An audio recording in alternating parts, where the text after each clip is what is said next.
이 사람 같지도 않은 놈들 말이죠. 이영자 씨의 어묵 먹방에 세월호 자료 화면을 갖다 썼습니다. 처음엔 실수라고 생각했는데요. 의도적으로 노리고 만들었네요. 이 사람 같지도 않은 놈들, 일베 놈들. 인간 말종이 있다면 이들 아닙니까? 오늘 민소.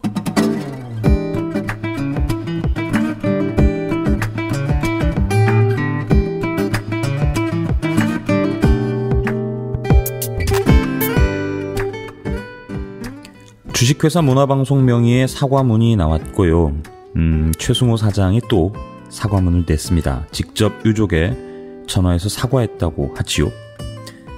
MBC는 긴급조사위원회를 구성해서 이번 사안을 철저히 조사하겠습니다. 또한 관련자의 책임을 묻고 유사 사건이 일어나지 않도록 재발방지책을 강구하겠습니다.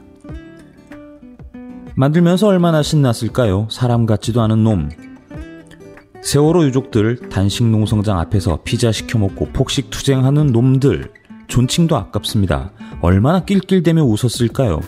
희생자들을 어묵에 비유하면서 낄낄거리던 놈들. 욕도 아깝습니다. 이놈들하고 같은 말을 쓰고 같은 하늘 아래 산다는 것 자체도 매우 수치스럽고 분노스럽네요. 이 프로그램은 방송통신심의위원회 심의 규정을 준수하지 않습니다. 쇼티부터 가시죠. 정혜림 아나운서의 쇼티. 문재인 대통령의 1년 지지율을 다뤘습니다. 문재인 대통령이 취임한 지 딱 1년이 됐습니다. 최근 한국갤럽 조사 국정지지도 83%, 지난 1년간 최저 지지율이 63%, 여론조사에서도 새 역사를 쓰고 있는 문 대통령. 오늘 주제는 지지율로 확인하는 문재인 정부 1년입니다. 문재인 대통령은 첫 국정지지율 조사에서 무려 84%를 기록했습니다. 역대 1위. 보통 집권 초반에는 지지율이 꽤 높은 편이죠. 문 대통령은 그 중에서도 가장 최고입니다. 참고로 지난 대통령들의 성적은 노태우 대통령 57%, 김영삼 대통령 71%, 김대중 대통령 71%, 노무현 대통령 60%, 이명박 대통령 52%, 박근혜 대통령 44%. 지지율 고공행진이 계속되면서 70% 이하는 낮다고 할 정도였습니다. 70%보다 낮게 발표된 여론조사는 10번이 안 됩니다. 1년이 52주인데 그중에 10번도 안 된다는 거. 역대 대통령 중 집권 초반 고공행진을 했던 이는 김영삼 전 대통령입니다. 2분기와 3분기에 80%대를 기록했는데요. 이 고공행진에는 공통점이 있습니다.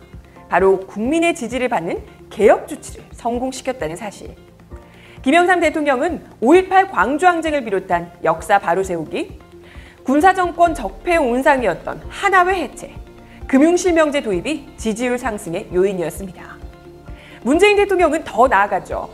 5.18은 물론 독립운동, 위안부 문제, 4.3 항쟁, 부마 항쟁 등 왜곡된 현대사를 바로잡습니다. 적폐 청산은 사회 각 분야로 넓혀 진행 중이고요. 대선 당시 약속한 대로 개헌안도 내놨습니다. 다만 국회가 논의조차 하지 않아 6월 개헌안은 물거품이 됐지만요. 문재인 대통령 지지율은 아무리 떨어져도 60%를 넘었습니다. 그만큼 국민적 지지가 높았다는 얘기죠. 그렇다면 이 최저 지지율은 무엇 때문에? 처음 60%대를 기록했던 건 지난해 9월 둘째 주와 넷째 주입니다. 69%와 65%를 기록했는데요. 역대 정권과 비교하면 매우 높은 지지율이지만 문재인 정부에서는 지지율 70% 선이 무너졌던 첫 사례였죠. 그때 상황은 북한이 6차 핵실험을 한 직후였고 내적으로는 성주 사드 배치 논란이 클 때였습니다. 김희수 헌재소장 임명 동의안이 국회 본회의에서 부결됐고요. 역시 한반도 평화 문제가 지지율에 큰 영향을 주네요. 하지만 다시 70%대를 회복해 고공행진을 합니다. 그러다 올해 1월 셋째 주부터 2월 마지막 주까지 내리 7주간 60%대를 기록합니다. 이때 가장 큰 이슈는 가상화폐였는데요. 부처별로 정책과 주장이 오락가락하면서 신뢰를 잃었죠. 특히 젊은 층의 지지를 꽤 잃었습니다. 여기다 남북 단일팀 논란도 젊은 층 지지율 하락에 영향을 미쳤습니다. 하지만 평창 동계올림픽이 시작되고 남북 교류가 급격히 터져나오면서 문 대통령의 지지율은 다시 상승하기 시작합니다. 그리고 남북 정상회담 이후 80%대를 뚫고 나오게 됐죠. 1년차 지지율 80%대를 기록했던 김영삼 전 대통령은 4분기에 지지율 폭락을 겪은 뒤 회복하지 못했습니다. 구포 무궁화호 열차 전복 사고, 아시아나항공 여객기 추락 사고, 서해 페리오 침몰 사고. 집권 1년차에 일어난 사고에서 집권의 무능이 드러났고 이후 성수대교 붕괴, 상품백화점 붕괴 같은 대형 참사가 일어나면서 국민적 신뢰를 회복하지 못합니다. 거기에 차남 김현철 씨의 비리와 한보그룹과의 정경유착이 밝혀지면서 도덕성에도 큰 타격을 입었죠. 요약하면 두 가지네요. 무능과 부패, 부패와 무능. 문재인 정부 때도 집권 초반에 큰 사고들이 있었죠. 포항 지진, 밀양 화재, 제천 스포츠센터 화재, 영흥도 낚싯배 침몰 사고. 그러나 대응을 제대로 해내면서 국민적 신뢰는 더 높아졌습니다. 그렇다면 남는 것은 부패입니다. 대통령 자신이 대통령 측근 비리를 감시하는 청와대 민정수석이었죠. 원래 성격도 강직한 데다 경험까지 더해지면서 정치 입문 전부터 주변 관리를 잘한다는 평가를 받아왔는데요. 앞으로도 그 기조를 잘 유지해준다면 국민적 신뢰가 무너지지 않겠죠? 문재인 정부의 지지율 신화를 기대하며 오늘은 여기까지.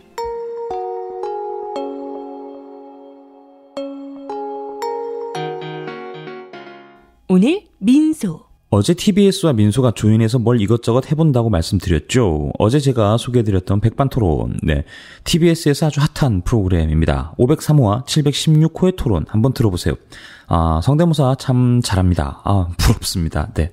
어버이날이네요. 효녀시잖아요. 네, 저도 알고 보면 참 속 많이 썩였고. 그래, 다 그렇지 뭐. 옛날 저 어렸을 때 우리 아버지를 이길 수 있는 사람이 한 명도 없던 시절이었는데도 제가 이겼지 않습니까?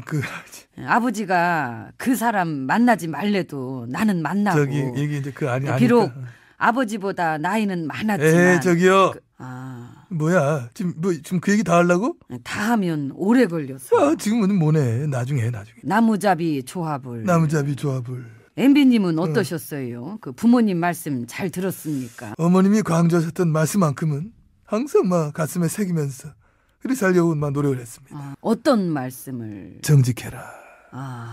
항상 강조하신 이유가 있다는 생각도 해보셨겠네요. 왜 표정이 왜 이래? 그래서 딴 건 몰라도 정직하게 사는 거는 내 지키도록 노력하자. 이런 확신을 가지고 저는 노력해왔습니다. 그렇습니다. 그 마음이 중요한 겁니다. 내일부터라도 하시면 되니까. 에? 아니에요. 아니 내일도 물론 노력해야지. 그러니까요. 내일 안 되면 모레도 있고 모레 안 되면 글피도 있고. 그런 식으로 하다 보니 작심 80년. 예? 아니 그런 사람도 있지 않겠느냐 이거지. 어머니 제 성공하면 꼭 효도할게요. 이런 식으로 계속 하면서. 근데 효도는 성공해야 하는 게 아니거든. 나 그렇게 집어냈네. 가족끼리 이렇게 화목한 거. 그렇지. 형제 간에 우애 있고. 가정에 화목이 꺾이면 그것은 사는 게 아니다. 그렇습니다. 저는 확신을 가지고 있는 겁니다. 결국은 가족이죠. 어떠세요 형님이랑은? 응? 험한 말 오고 갑니까? 돈 문제 때문에? 그 다스. 잠깐만 하지마. 시간 다 쓰시네. 하지마. 내 집안 지는데 알아서 할게. 아니 그게 아니라 난 궁금해서 어떻게 연락은 하시나? 여동생 면회는 받으셨나? 아이고 귀찮아서요. 원래도 잘 안 받는데 뭐. 예전에 가족끼리 소송도 하고 그런. 내 집안일은 내가 알아서 할게요. 나 그냥 외로우실까 봐 그랬지 뭐. 외롭기는 인간은 다 혼자인데 뭘. 요즘 책 많이 보시나 봐요. 오늘 민소. 오늘은 걸그룹 페이버릿이라는 친구들, 미니 2집을 들고 왔어요. 잘합니다. 잘해요. 쇼케이스에서 무려 4곡을 선보이는 패기. 잘합니다. 그런데 좀 아쉽더라고요. 개성이 좀 없어요. 다 고만고만해서, 저야 기자라서 그룹 이름 정도는 아는데요. 멤버 이름도 좀 알고요. 이게 어려운 거죠. 딱 봐도 견적이 안 나와요. 방송 들으면, 섭섭하려나 하여튼요. 잘합니다. 못하면 하교해 보는 것 같거든요. 그 정도는 아니에요. 걸그룹입니다. 그런데 좀 스토리가 약간 좀 없지 않나. 잘 되겠죠. 조금 아쉬웠어요. 우리나라에 혹시 걸그룹이 몇 개쯤 되는지 아시나요? 제가 다 세보진 않았는데요. 업계에서는 한 300개 내지는 400개 정도로 추정하고 있어요. 엄청나죠? 이름 정도 안다, 들어는 봤다 하면 일단 대단한 겁니다. 실제 그래요. 아마 성공 확률이 0.001%나 될까요? 네. 어차피 실력은 거기서 거긴데요. 비슷비슷해요. 네. 운도 좀 따라야 되고. 제가 요즘 느끼는 건데요. 정말 아이돌은 아무나 하는 거 아닌 것 같아요. 출퇴근도 없고요. 숙소에서 살아야 되고요. 휴가가 집에 가는 건데 나머지 모든 시간은 다 숙소에 붙어 있어야 되고, 또 그런다고 될지 말지도 모르는 끝없는 기다림이 필요합니다. 물론 돈도 벌리지 않죠. 아주 극소수의 아이돌들만 부를 누리게 됩니다. 제 주변에서 누군가 아이돌을 하고 싶다고 나설 경우면 정말 진심으로 말리고 싶어요. 네. 심지어 밥도 잘 못 먹잖아요. 다이어트 하느라고요. 어지간하면 잘 인용하지 않는 종편 채널A인데요. 제가 연예팀이다 보니까 관심 가질 만한 뉴스를 한 꼭지 제작했더라고요. 네, 걸그룹 관련된 내용인데요. 함께 하시죠. 네, 우리 소녀들이 장래의 희망으로 많이 꼽는 것이 걸그룹 가수죠. 그렇다 보니 지금 300팀이 넘게 활동하고 있습니다. 하지만 명과 암이 공존합니다. 특히 초라한 퇴장이 훨씬 더 많습니다. 김유림 기자의 더 깊은 뉴스입니다. 하루가 멀다 하고 쏟아져 나오는 걸그룹. 하지만 대중이 기억하는 건 극소수에 불과합니다. 계속 이렇게 힘들게 한다고 해서 나중에 꼭 성공을 하게 될 보장이란 게 없으니까. 한 팀도 못 가도 나중에 3, 400팀 될 것 같아요. 너무 힘들다고 진짜. 저희 진짜 여기 연습실 나올 교통비도 없다고 막 그랬거든요. 성공 확률 0.001%의 외로운 싸움. 27살 이진희 씨는 2년 전 걸그룹 오디션 프로에 출연했습니다. 여기서 탈락한 뒤 우여곡절 끝에 5인조 걸그룹에 합류했지만 1년 만에 재발로 나왔습니다. 일단 정산을 아예 못 받으니까 여전히 나는 직업도 있고 열심히 일하고 잠도 못 자고 하는데 계속 용돈을 받아야 되는? 부모님한테? 유문열차 같은 경우에는 뭐 멀리 가면 250 정도 주거든요. 그날 썼던 경비, 뭐 헤어 메이크업, 그 값, 그런 거, 뭐 식비 뭐 이런 거 싹 뭐 연습실 뭐 렌트값 이런 거를 다 빼고 그 중에서 또 회사가 또 7대4 뭐 6대4 뭐 이렇게 나눠서 그걸 또 4분의 1을 한단 말이에요. 그러면은 뭐 몇백만 원, 뭐 300만 원을 벌어도 저희 수중에 돈은 뭐 7만 원? 윤 씨는 아르바이트까지 해가며 버텼지만 끝내 꿈을 접었습니다. 원래 그냥 서빙 같은 거 있죠. 그런 거, 네? 그런 거 서빙 같은 거 하고 아니면은 뭐 부모님한테 뭐 용돈 받는다거나 돈이 없으면 그냥 숙소에서 안 나오거나. 지난해 대중문화예술인의 월 평균 소득은 183만 원. 하지만 대다수 걸그룹은 수입이 전혀 없는 것으로 알려졌습니다. 신인 걸그룹 멤버와 소속사가 맺은 계약서입니다. 투자한 원금을 제외한 수수익을 기준으로 정산한다는 내용이 담겨 있습니다. 소속사는 본사 운영비는 물론 직원들 회식비까지도 투자비라는 명목으로 떼간 뒤 정작 멤버들에게는 돈이 없다며 정산을 하지 않는 경우가 많습니다. 보통적으로 들어있는 게 투자를 회수해야 된다 이러는데 솔직히 저희 연습생들이나 가수들이 들어갈 때 투자 금액이 얼마가 될지 모르는데 마음대로 쓰는 거잖아요. 그런 거를 가수한테 너무 책임지우게 하는 게 조금 부담스럽죠. 결정은 어느 정도 해놓고 한두 팀, 두세 팀 이 정도 가지고 이제 한 50팀이 경쟁을 하는 거죠. 무명 걸그룹 매니저인 A씨. 어떻게든 방송에 출연하려고 PD들을 쫓아다니지만 하늘의 별 따기라고 하소연합니다. 때문에 많은 걸그룹들은 각종 행사로 눈을 돌릴 수밖에 없습니다. 장소와 규모를 따지는 건 사치.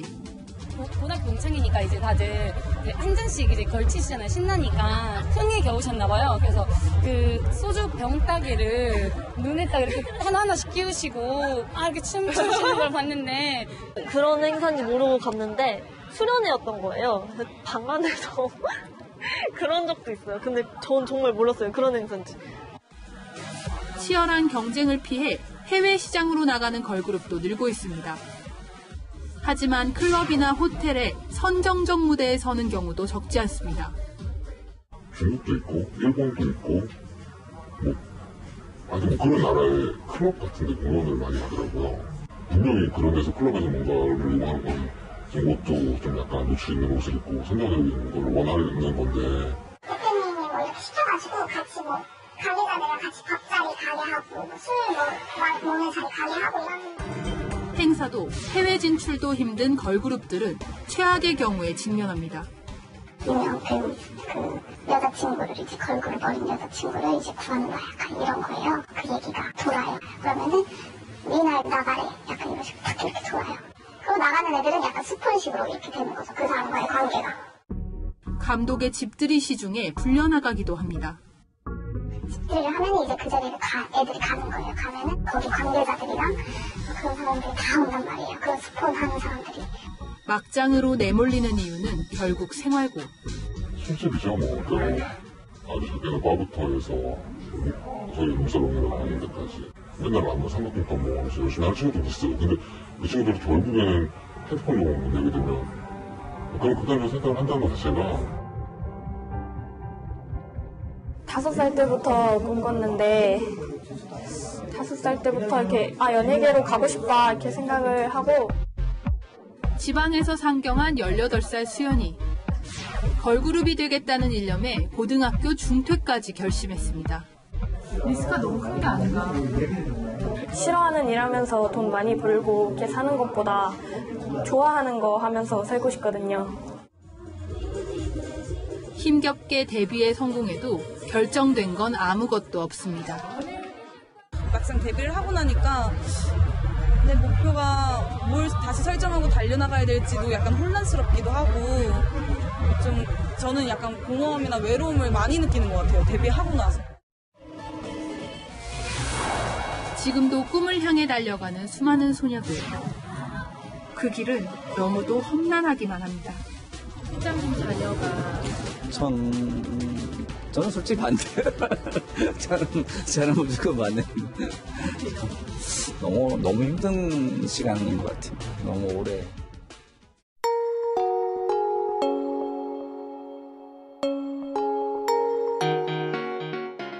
오늘 민소. 요즘 사투리 쓰시는 분들 아실 텐데요. 네. 요즘 영어들 다들 하시니까요.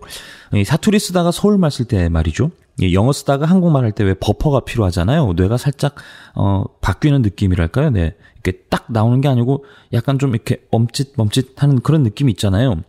이게 연애 쪽 취재도 좀 그런 맛이 있어요. 그러니까 정치 쪽으로 이렇게 넘어올 때 이게 걸리는 느낌이 좀 있어요. 그러니까 생각 안 하고 살다가 갑자기 바둑둬야 되는 뭐 그런 느낌일까요? 아무튼 뭐 그렇습니다. 네.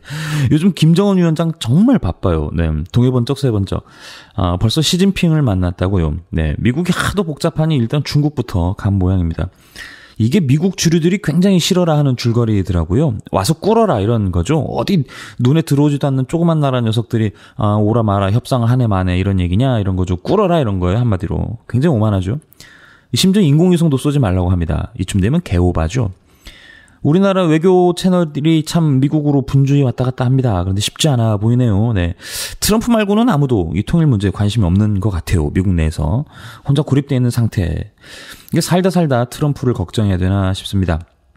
사실 여론이라도 좀 붙어줘야 되거든요. 그래서 뭐 촛불 집회를 해야 되나 싶기도 하고 말이에요. 일단 문화교류나 스포츠 교류들 뭐 가능한 되는 대로 막 좀 시작했으면 좋겠어요. 마치 아주 오래전부터 아주 당연히 그랬던 것처럼 말이에요. 마치 그랬던 것처럼. 하루하루가 살얼음판입니다. 한미회담, 조미회담. 네, 성공리에 마무리되기를 간절히 바라봅니다. 오늘 민소. 오늘 민소, 오늘은 여기까지 하겠습니다. 인사 전에 또 한 말씀 드려야죠. 구독, 좋아요도 눌러주시고요. 네, 유튜브 구독도 눌러주시고요. 이게 뭐라고 벌써 36분이나 구독하고 계십니다. 고맙습니다. 네. 확실히 일정이 있을 때는 시간 여유가 좀 더 필요한 것 같아요. 출근을 좀 당기든가요. 네, 좀 더 촘촘히 시간을 쪼개보겠습니다. 저는 연예팀 현석훈 기자였고요. 내일 뵙죠. 고맙습니다.